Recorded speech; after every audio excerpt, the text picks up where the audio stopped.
Hey guys, today we're going to be talking about every maintenance item for your Tesla Model 3 and Tesla Model Y, so if you're interested, stay tuned.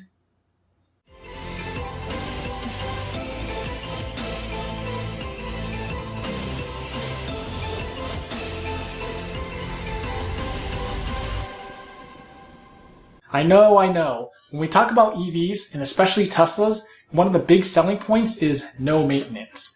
Now, while that's almost 100% true, we're still driving around a motor vehicle. So there are a couple of things that you do need a maintenance from time to time, and I'm going to let you know what those are. So all these maintenance items are straight from the owner's manual, but what I'm going to do is I'm going to give you a little more detail using my car guy background. First on the list is brake fluid.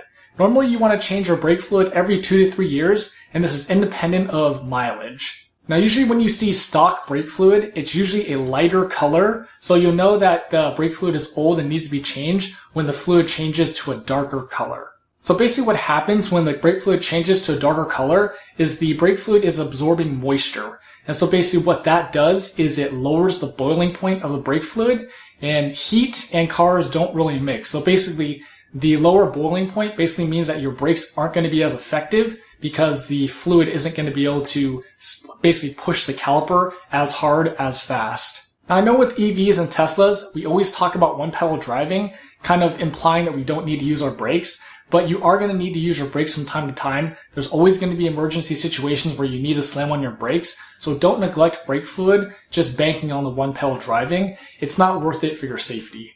Next on the list for the Model 3 and Y is the AC desiccant bag, which is supposed to be changed every 6 years. What the AC desiccant bag does is it picks up moisture inside of the AC system. So what I found a little bit odd is if you look at the S and the S and the X manuals, the S says it's supposed to be changed every 2 years, and the X is supposed to be changed every 4 years. That's a little bit sketchy to me because it should be all the Teslas should have the same AC system. So I don't understand why the different manuals have different time frames for the same thing. I'm actually going to go against Tesla on this one and say that you don't need to change your desiccant bag ever because the desiccant bag is actually inside one of the lines, and the AC system is a closed system, which means basically there's no way for moisture to get in there unless there's some sort of issue like a leak or a seal that's messed up.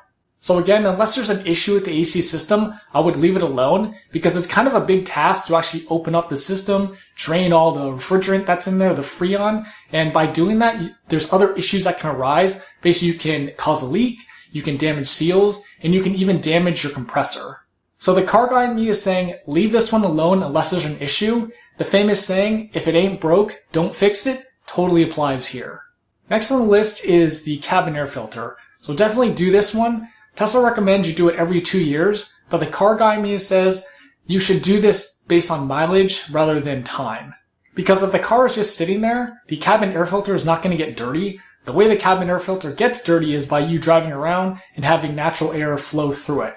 So normally what I do is I change it every 30,000 miles, and maybe this is just my legacy ICE, thinking about when I used to do all these cartoons, major tunes on the ICE cars that we have, which I still do sometimes for the cars that are not EVs.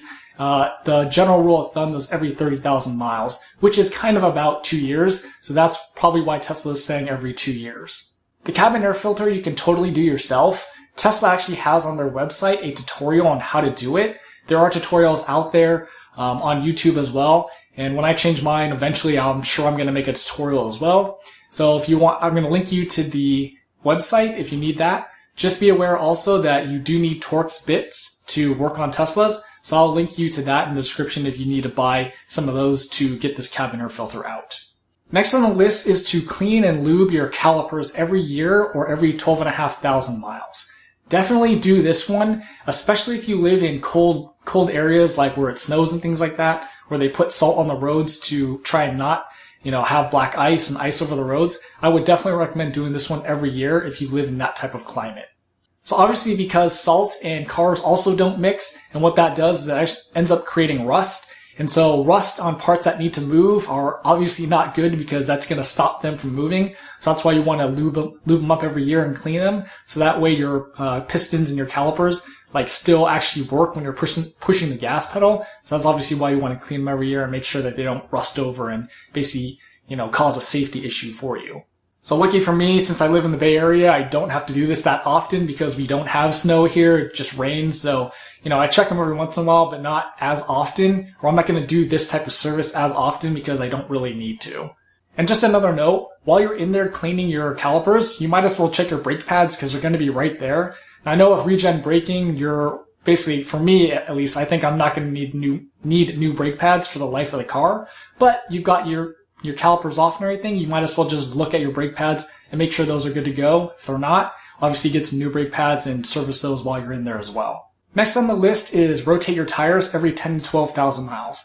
I would definitely agree with this. Basically, if you don't drive your car like you stole it, then every 10,000 miles is fine. There's really only one situation where I would recommend rotating it more often, and that's if you have like super max performance summer tires, and basically tires are only going to get you like 20,000, 25,000 miles total.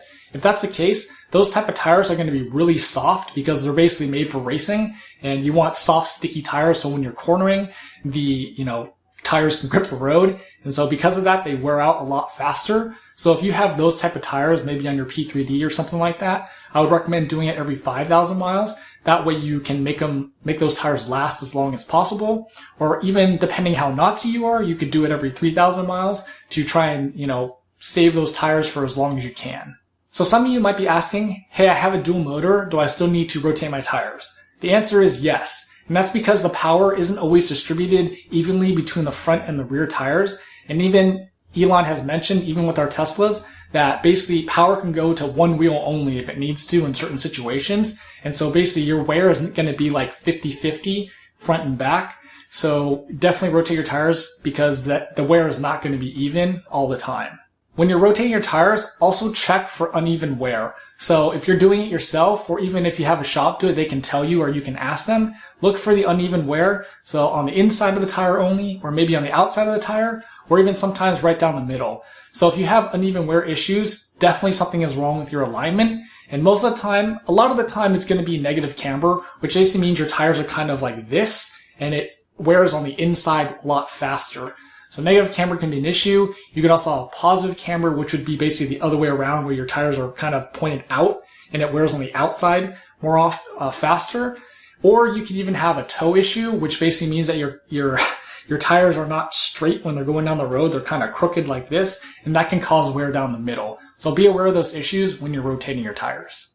And if you have uneven wear issues, definitely get that addressed ASAP because you are going to go through tires really fast if you have uneven wear on the tires. Trust me, I know. I drove a lowered car back in the day and it was not fun. So I got that thing fixed right after I learned that I had uneven wear, so I didn't have to keep replacing tires like every 6 months. Even tire pressure can contribute to uneven wear. So if you have like your tire pressure is not up to par with what Tesla recommends, definitely get that checked as well. I have a link to how to check your tire pressure in the cards here, so definitely do that as well to keep your tires in tip-top shape. A couple other items on the list are windshield wipers and wiper fluid. So these are both going to depend on you and your situation. Lucky for me, I do have a garage, so basically my windshield wipers are going to last longer because they're not getting beat up outside in the atmosphere. And so basically you just got to look at those.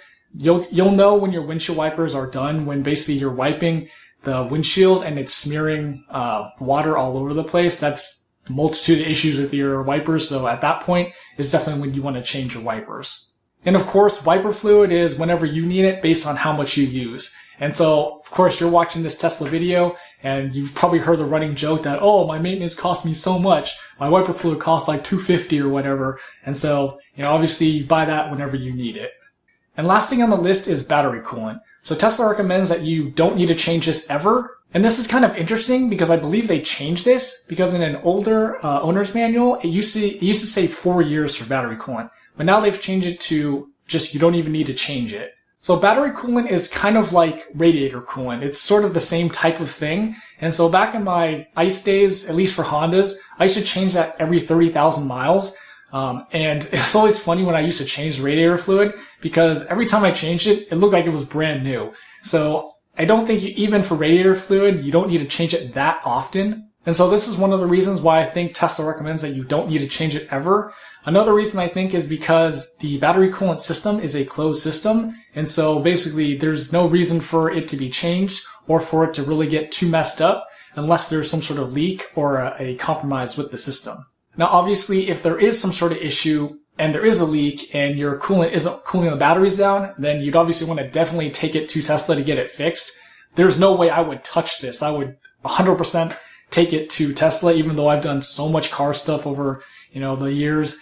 There's no way I'm touching this because the batteries are obviously the most important part of your Tesla. So I would let the professionals that handle this stuff all the time, I would let them do the battery coolant and let them fix the system.